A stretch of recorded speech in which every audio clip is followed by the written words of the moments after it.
Welcome back to my Colorado Mountain Garden and Homestead. And today is Thursday, March 26th. We're going to talk mainly about basil, but I'm going to give you an update on some of the other herbs that I am growing this year. Again, I am scaling back because I had a lot of wind damage on my greenhouses and hoop houses. So most everything's going to be out on my deck this year. Um, Basil. I get so many people saying, how do you get your basil to grow? And I'm not doing anything special. And when your basil fails, it's usually related to just a few things. Now, most home gardeners are going to start their basil in seed cells. And I do this. This year I didn't, and I'll go through what I did this year. But the thing you have to remember is after you add your seed starting mix and you want it fairly damp, and then you put your seeds on top, and then you want to put about 1/4 inch of soil over the top of the basil seed.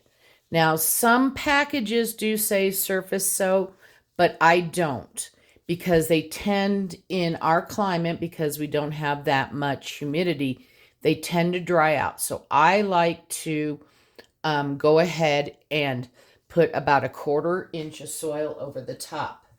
And this is true for whether I'm using seed cells or whether I'm going to use my solo cups, and I'm going to show you the solo cups in a moment.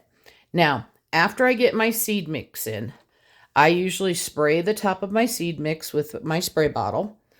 And that's just so that when the seeds fall, because I try to get them, and you'll see in my example of my basil right now, I try to spread them out fairly evenly.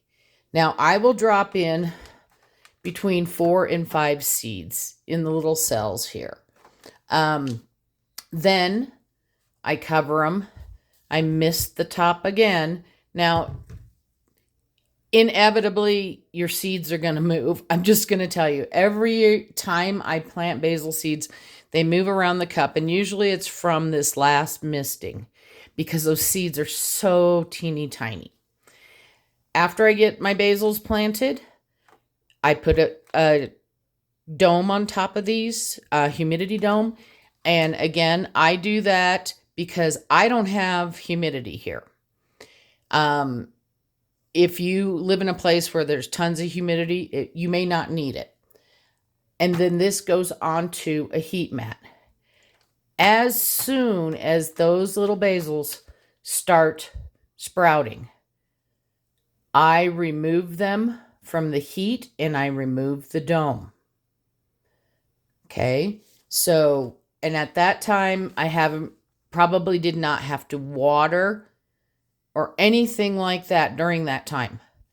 My basil seeds, I started on 320, and I started seeing them sprout through the soil about 3 days after. Usually it's somewhere between 5 and 7.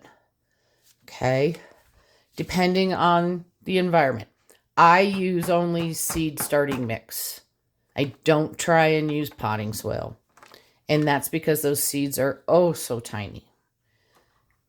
Okay, so now I'm going to go with the way I'm growing basil. Mostly now, I did more basil in these little trays when I used to sell more of my basil plants. I'm not doing that as much anymore just because I've got stuff going on, and it does take a lot of work to grow a ton of plants for other people. And this year I am growing some herbs for others, but they let me know of what I was growing, how many they wanted, and we're going from there. So I'm sticking to that schedule. So this year, and even last year I did this, and many other years, I am growing my basil in a solo cup. And remember I told you how those seeds move around? I can tell you, let's bring it up to the top here. You can see there's some little tiny ones over here, and I added more seeds to this cup. Now, this cup has not received any water since I put the seeds in this cup on the 20th of March. So 6 days ago. Okay. No water. Nothing.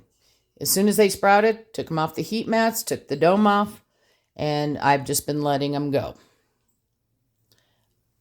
I overseed one because I love pesto. And so I plant all of my basil as a bush.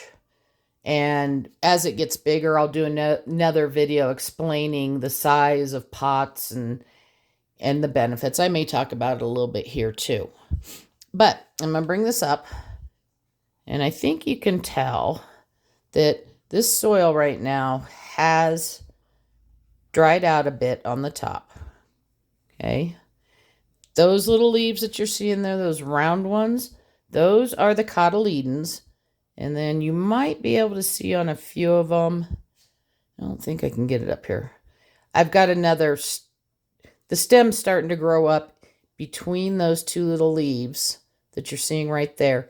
And it's going to bring up more of the true leaves. Those true leaves are going to come out. These little cotyledons are round, and then your regular basil leaves will have more of a point.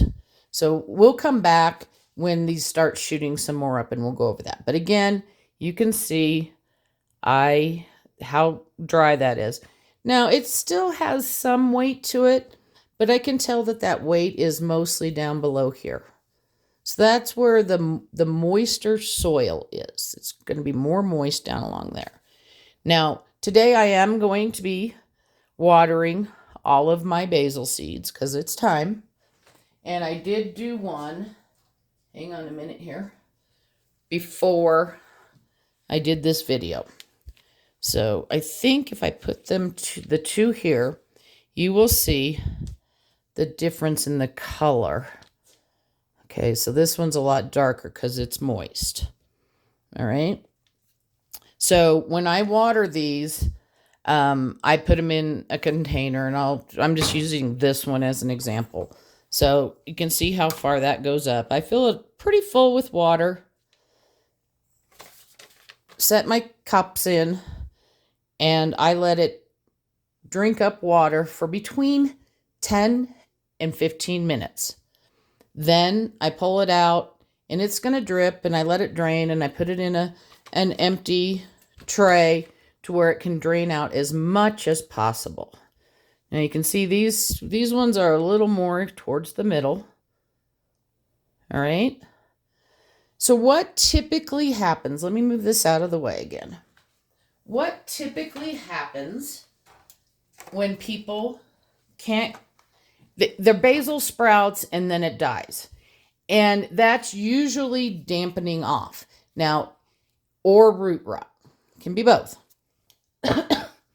And with dampening off, a lot of people will leave their basils in these little seed cells here, and they keep adding water.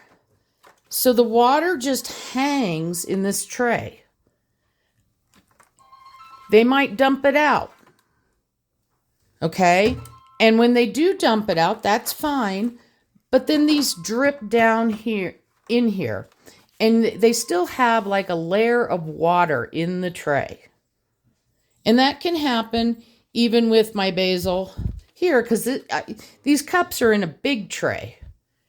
And if I left that water in there and stuff like that, now there's more air in between the cups.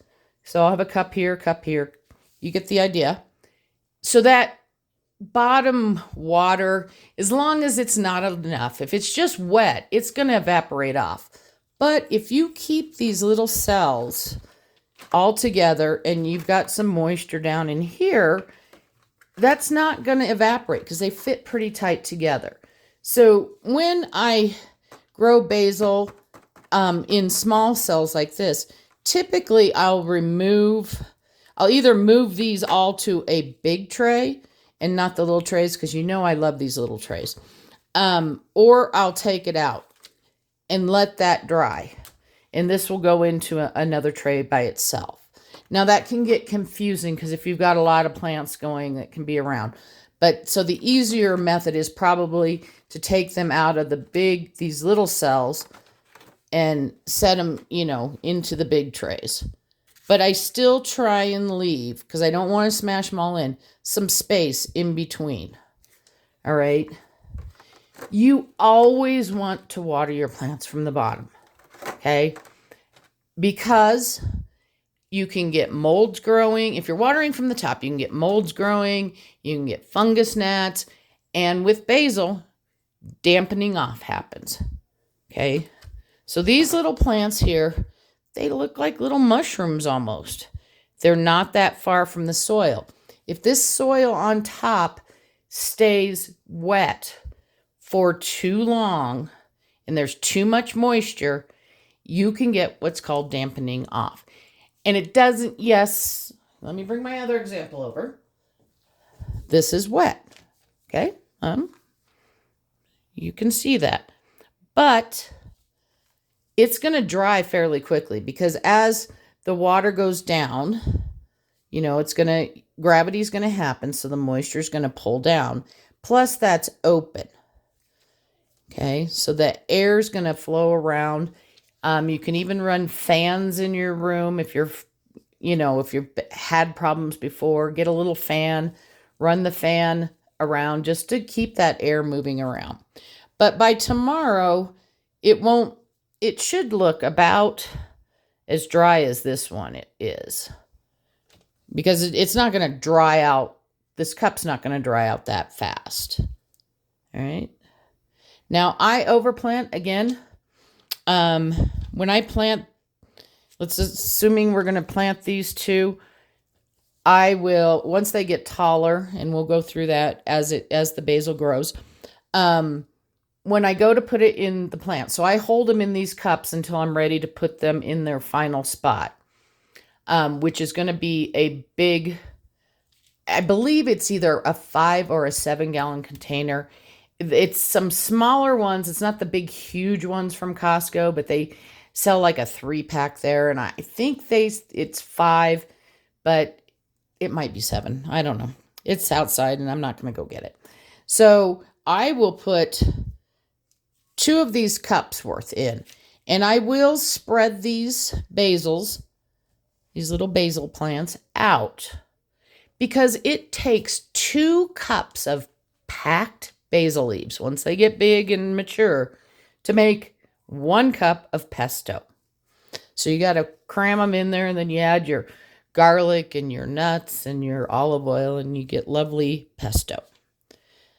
So as I up-pot these, I'll show you. As they get taller, we'll talk about how to prune them.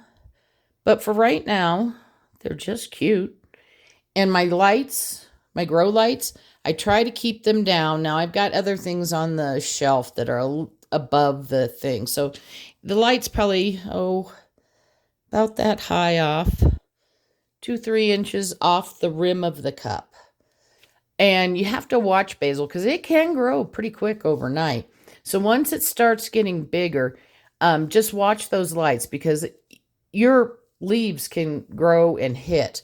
Not as fast as a tomato, but basil is pretty quick. So you can see in this one, I've got one. Let's see what's germinated. 1, 2, 3, 4, 7, 8, 9. I may, you never know. There could be a straggler seed in there that could grow.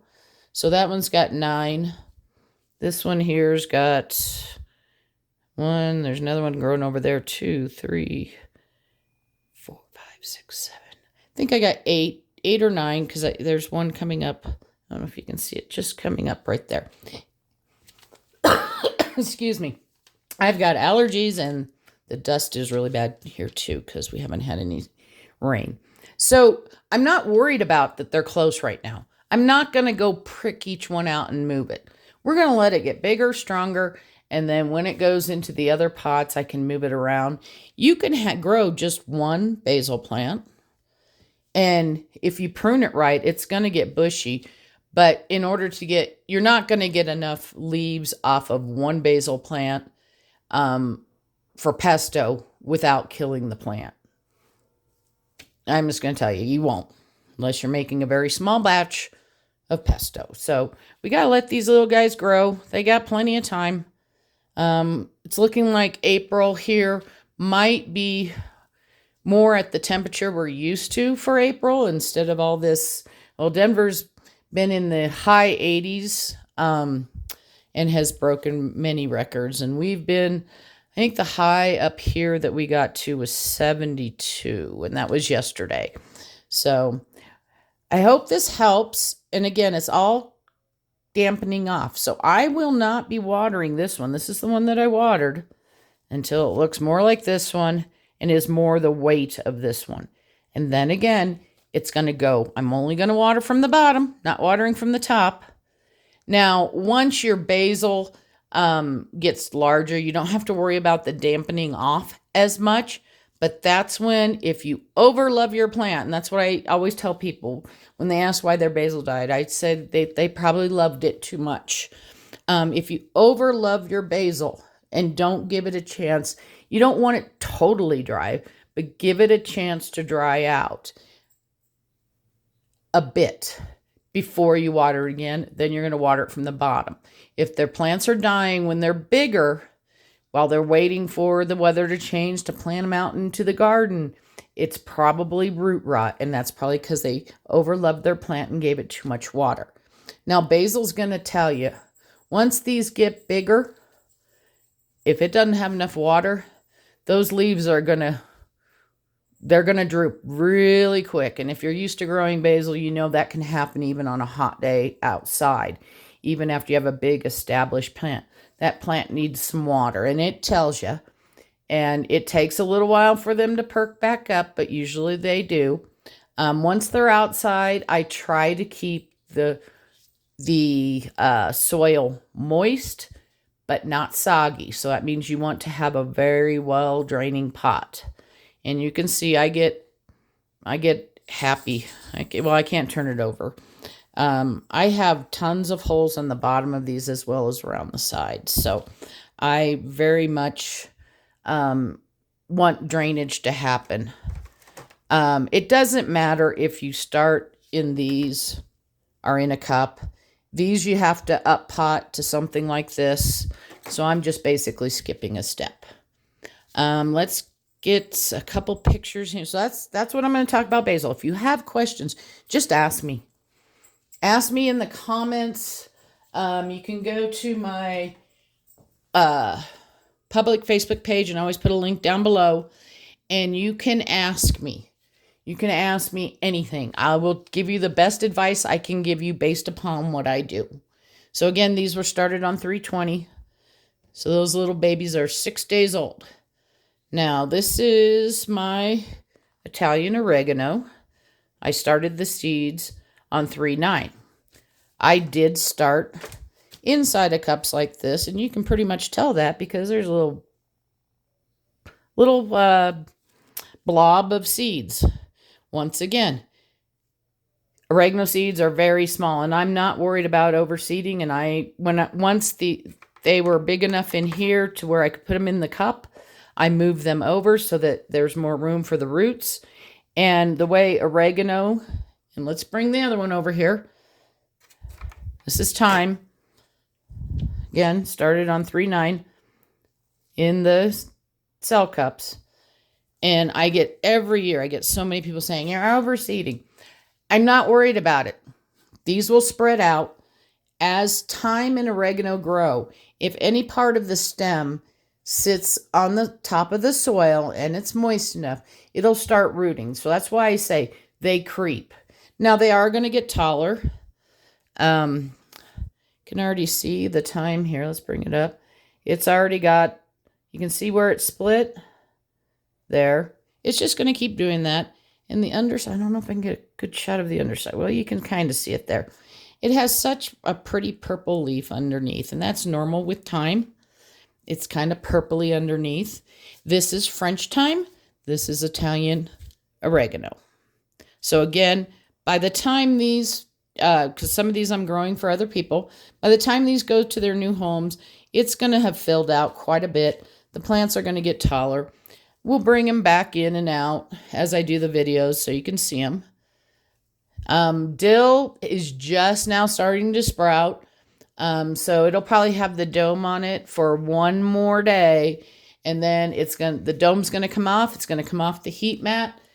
And I'll be growing dill. I grow the fern leaf dill because I use it more for culinary purposes that aren't related to pickling.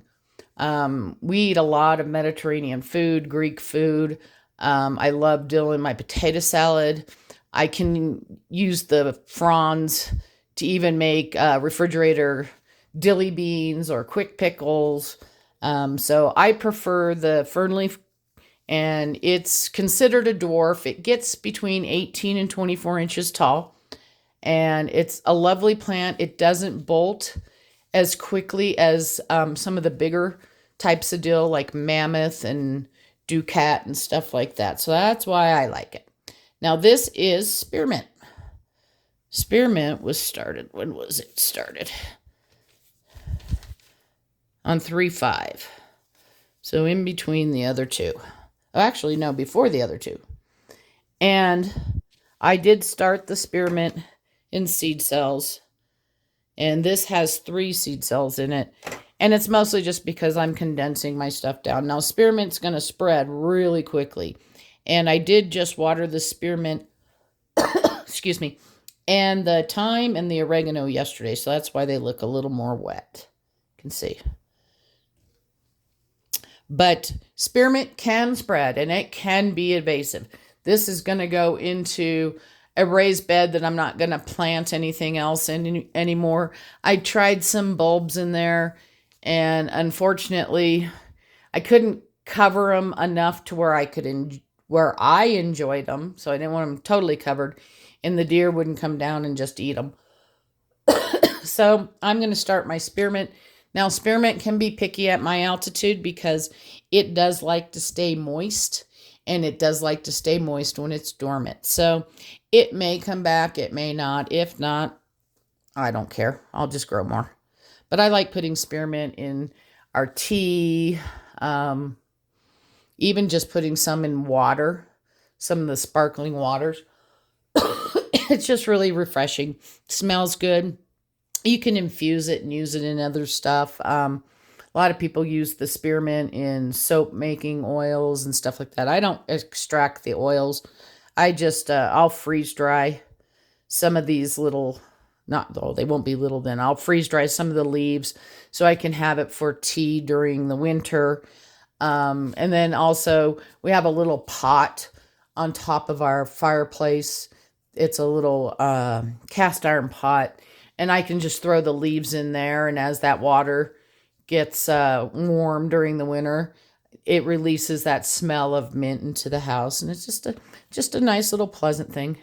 Spearmint reminds me of Christmas, so but you can see. So the only thing you're not seeing here, there's the spearmint. Here's an oregano, basil, and thyme. The only thing you're not seeing is the dill. That's the only other one I'm growing this year. And it's just because of space. These are the ones that I grow most of. I had plenty of sage that I freeze dried last year. And chervil. I may throw some parsley and some cilantro seeds in a pot. We'll see. But right now I'm not planning on it. But if I do, I'll come back and show you. I hope you're having a wonderful day, and for everybody out there listening, please hope that Colorado gets some moisture. We need it so badly here, as does a lot of the country. The fires and everything are so scary, and I mean, so are tornadoes and hail and all the big snowstorms that everybody got. I'm just hoping that we get a regular year next year, because this year is really wacky. Hope you're having a wonderful day. Happy gardening. And remember, if you have any questions, just ask.